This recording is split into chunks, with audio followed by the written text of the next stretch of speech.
की video motivation से शुरू करते हैं। सफलता अक्सर कड़ी मेहनत की राह पर चलकर मिलती है, केवल बड़ी बातें करने से सफलता हासिल नहीं होती। यानी सफलता अक्सर कड़ी मेहनत, जो व्यक्ति यानी जो छात्र अच्छी मेहनत करते हैं, कड़ी मेहनत करते हैं, तो उनको ही सफलता मिलती है। केवल बड़ी बातें करने से, जो बड़ी बड़ी बातें गप हाँकते हैं, बड़ी बड़ी बातें करते हैं, झूठ बोलते हैं, तो उससे सफलता हासिल नहीं होती। इसलिए प्रिय दोस्तों, मेहनत अच्छी करनी, कड़ी मेहनत करनी चाहिए और कड़ी मेहनत से ही हमें सफलता मिलती है। तो आज के वीडियो में आगे का जो चैप्टर है वो लास्ट, सावन और अपमार्जक में अंतर। सावन और अपमार्जक में अंतर। तो देखिए सावन क्या है और अपमार्जक। तो सावन है वो लंबी श्रृंखला वाले कार्बोक्सिलिक अम्लों के सोडियम एवं पोटेशियम लवण होते हैं। साबुन लंबी श्रृंखला वाले कार्बोक्सिलिक अम्लों के सोडियम एवं पोटेशियम लवण होते हैं। साबुन का विलयन क्षारीय प्रकृति का होता है। साबुन कठोर जल में झाग नहीं बनाते हैं। साबुन है वो कठोर जल में झाग नहीं बनाते हैं। और साबुन की जो प्रकृति है वो क्षारीय प्रकृति, साबुन की प्रकृति क्षारीय होती है। और ये साबुन है वो जल प्रदूषण नहीं फैलाते हैं।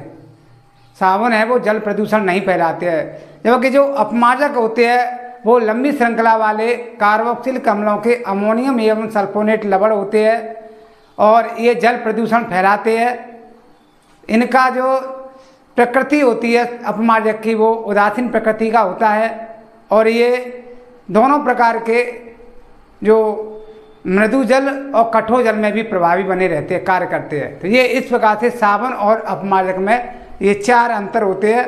तो ये कई बार पेपरों में, एग्जाम में पूछा गया है कि साबुन और अपमार्जक में अंतर बताइए।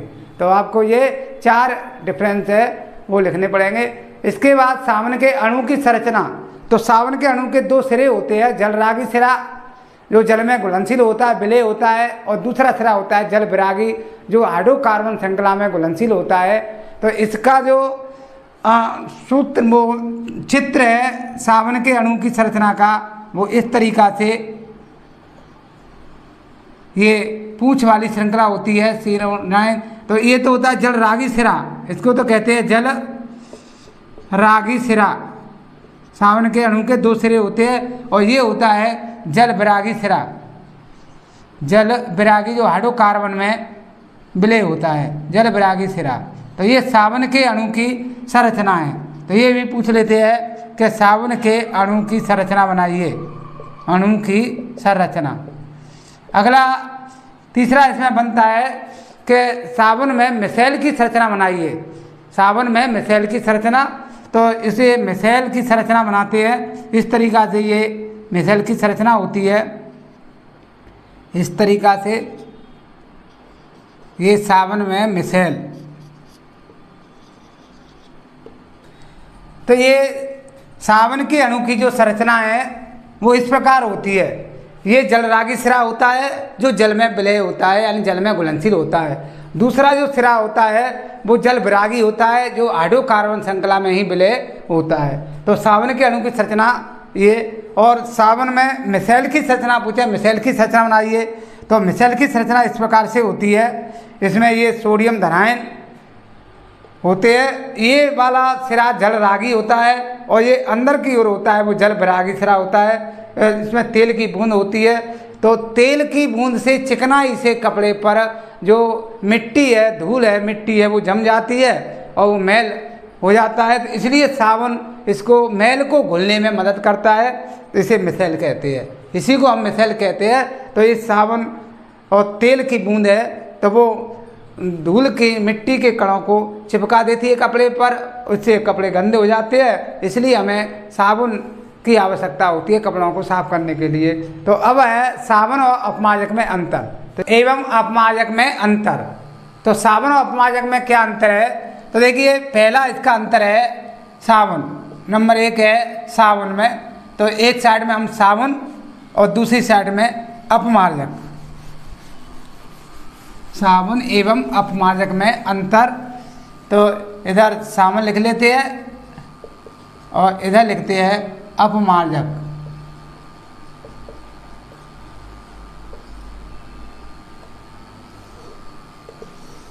तो देखिए नंबर 1, साबुन के अणु लंबी श्रृंखला वाले, साबुन के अणु लंबी श्रृंखला वाले, लंबी श्रृंखला वाले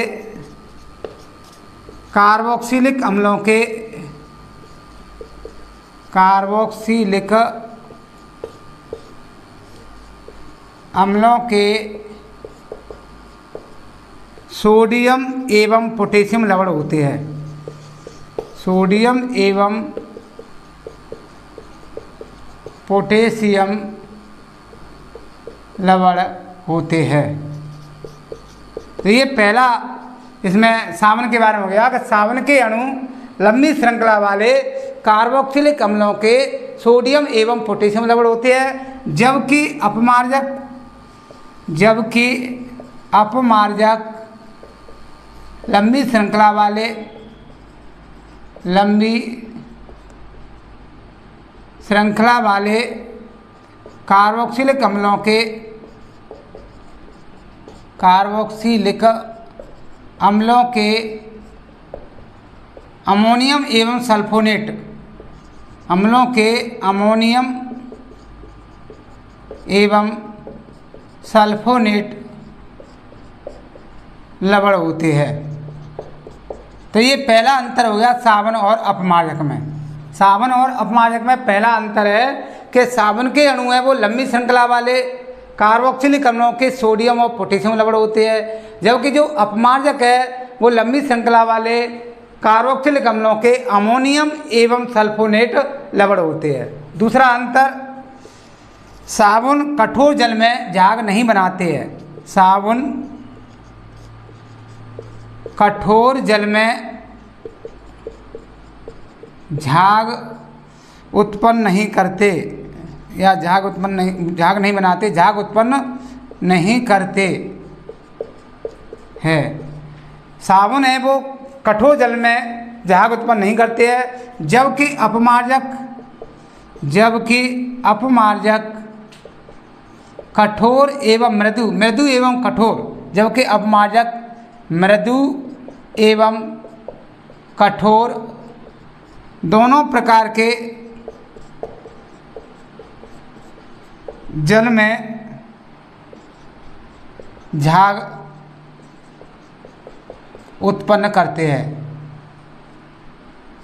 झाग उत्पन्न करते हैं। तो ये दूसरा अंतर हो गया कि साबुन है वो कठोर जल में झाग उत्पन्न नहीं करते हैं, जबकि अपमार्जक है वो मृदु और कठोर दोनों ही प्रकार के जल में झाग उत्पन्न करते हैं। तीसरा अंतर, साबुन की प्रकृति, साबुन की प्रकृति क्षारीय होती है, क्षारीय होती है। तो साबुन की प्रकृति कैसी होती है? क्षारीय, जबकि अपमार्जक की प्रकृति उदासीन होती है, जबकि अपमार्जक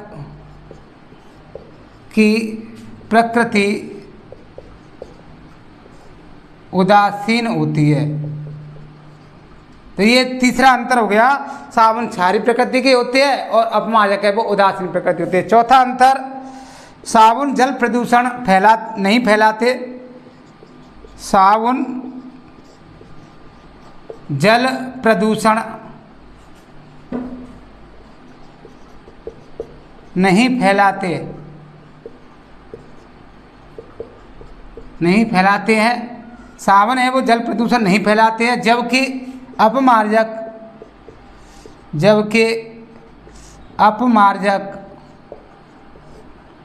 जल प्रदूषण फैलाते हैं। तो ये चार इसमें साबुन और अपमार्जकों में अंतर। तो ये पूछ लेते हैं कि साबुन और अपमार्जक में क्या अंतर है। तो साबुन के अणु लंबी श्रृंखला वाले कार्बोक्सिलिक अम्लों के सोडियम एवं पोटेशियम लवण होते हैं, जबकि अपमार्जक है वो लंबी श्रृंखला वाले कार्बोक्सिलिक अम्लों के अमोनियम एवं सल्फोनेट लवण होते हैं। साबुन है वो कठोर जल में झाग उत्पन्न नहीं करते हैं, जबकि अपमार्जक है वो मृदु और कठोर दोनों ही प्रकार के जल में झाग उत्पन्न करते हैं। साबुन की प्रकृति क्षारीय होती है, जबकि अपमार्जक की प्रकृति उदासीन होती है। साबुन जल प्रदूषण नहीं फैलाते हैं, जबकि अपमार्जक है वो जल प्रदूषण फैलाते हैं। तो ये साबुन और अपमार्जक में अंतर, तो ये भी इम्पोर्टेंट है परीक्षा की दृष्टि से। तो आप इसको नोट करना चाहे तो नोट कर सकते हैं कि साबुन और अपमार्जक में अंतर। से ये साबुन के अणु की संरचना होती है। ये भाग होता है जलरागी, जलरागी सिरा जो जल में विलय होता है, और ये भाग होता है वो जल विरागी जो हाइड्रोकार्बन श्रृंखला में विलय होता है, जल विरागी सिरा। तो ये साबुन के अणु की संरचना। तो ये भी प्रश्न मतलब पूछ लेते हैं कि साबुन के अणु की संरचना बनाइए। तो साबुन के अणु की संरचना है कि जो जलरागी सिरा इस तरीक़ा से होता है, ऐसी संरचना होती है, और जल विरागी ये तो जल में विलय होता है, और ये हाइड्रोकार्बन श्रृंखला में विलय होता है, इसको जल विरागी सिरा कहते हैं। तो साबुन के अणु के दो सिरे होते हैं, जलरागी सिरा और जल विरागी सिरा। तीसरा प्रश्न बनता है मिसेल की संरचना का नामांकित चित्र बनाइए। मिसेल की संरचना का नामांकित चित्र बनाइए। नामांकित चित्र मिसेल की संरचना, तो ये भी मतलब पूछ रहे थे कि मिसेल की संरचना का नामांकित चित्र बनाइए। तो इस प्रकार से मिसेल की संरचना होती है। ये जो सिरा होता है इसको कहते हैं जलरागी सिरा, इसको हम क्या बोलते हैं, जलरागी सिरा। और ये वाला जो भाग होता है इसको बोलते हैं जल विरागी सिरा। और ये अंदर का जो भाग है वो तेल की बूंद होती है, ये तेल की बूंद है। तो जब कभी मतलब कपड़े पर तेल की बूंद पड़ जाती है तो तेल क्या करता है, वो धूल मिट्टी है उनके कणों को आकर्षित कर लेता है, इसी से मतलब मिट्टी है वो चिपक जाती है कपड़ों पर। तो साबुन रगड़ने से कपड़े हैं वो स्वच्छ किए जाते हैं। तो ये सोडियम धनायन, इसमें ये आयन होते हैं सोडियम धनायन, क्योंकि साबुन होते हैं वो अभी बताया था साबुन में कि साबुन क्या है, ये लंबी श्रृंखला वाले कार्बोक्सिलिक अम्लों के सोडियम एवं पोटेशियम लवण होते हैं। तो ये साबुन है वो सोडियम लवण होते हैं। तो इस प्रकार से मिसेल की संरचना का नामांकित चित्र है। तो ये 3 प्रश्न आपके हो गए। साबुन और अपमार्जक में अंतर अभी बताया था, दूसरा साबुन के अणु की संरचना, और तीसरा हो गया मिसेल की संरचना। और अगले लास्ट जो वीडियो है वो है साबुन सफाई में किस प्रकार श्रृंखला में विलय होता है, उसे जल विरागी सिरा कहते हैं। तो साबुन के अणु के कितने सिरे होते हैं, 2, जलरागी सिरा और जल विरागी सिरा। तो ये कपड़ों पर मैल या चिकनाई को किस प्रकार से हटाता है, तो इसके कुछ चित्र है, चित्र के माध्यम से है कि जैसे ये कपड़ा है, ये कपड़ा इसको बोलते हैं, कपड़ा नामांकित किया जाता है इसको। और ये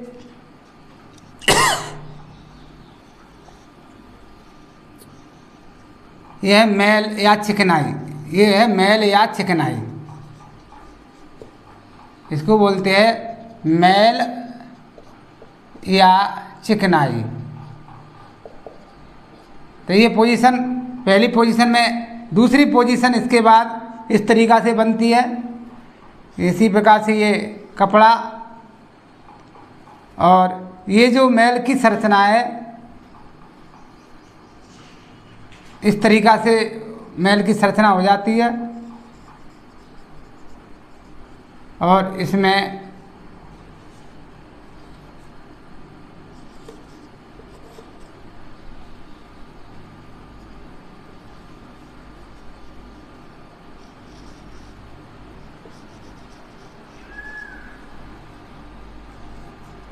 तो देखिए साबुन की सफाई प्रक्रिया की क्रिया विधि। तो ये बताया था कि साबुन के अणु के 2 सिरे होते हैं, एक तो होता है जलरागी भाग, जलरागी सिरा जो जल में विलय होता है, और दूसरा भाग होता है वो जल विरागी होता है जो हाइड्रोकार्बन श्रृंखला में विलय होता है।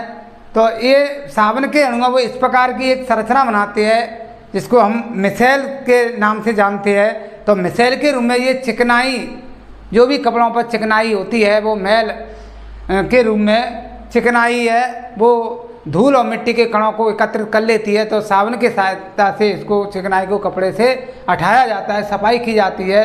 तो इस प्रकार से इसकी संरचना है। पहले मतलब इस तरीक़ा से ये कपड़ा होता है, कपड़े पर ये संरचना इस प्रकार से हो जाती है मैल की, तो इस ऐसे चिपक जाता है मैल या चिकनाई। और फिर दूसरी पोजीशन में जब इस पर साबुन रगड़ते हैं तो इस तरीक़ा से ये साबुन और मैल में क्रिया होती है, तो ये ऐसी संरचना बन जाती है। तीसरी पोजीशन में ये थोड़ा और गोलाई में बनने की कोशिश करता है, मैल पूरी तरह से मतलब इसमें घुलने की कोशिश करता है। फिर चौथी पोजीशन में ये इस तरीक़ा से संरचना मिसेल के रूप में गोलाई में बन जाती है, और पांचवी पोजीशन में एक मिसेल का धारण रूप कर लेता है। तो इससे मिसेल ही साबुन के द्वारा कपड़ों से मैल को हटाने में प्रयुक्त होता है। तो इस प्रकार से साबुन की सफाई प्रक्रिया की क्रियाविधि में नामांकित चित्र बनाइए। तो इसका ये आपको चित्र बनाना पड़ेगा और फिर इसमें लिखना पड़ेगा। तो ये 4 नंबर का प्रश्न बनता है कि साबुन की सफाई प्रक्रिया की क्रियाविधि को समझाइए। तो इस प्रकार से ये आपका है साबुन सफाई प्रक्रिया की क्रियाविधि पार्ट लास्ट में। तो इसको अब चित्र को आप नोट कर सकते हैं और इसके डिटेल में अभी लिखेंगे इसके बारे में।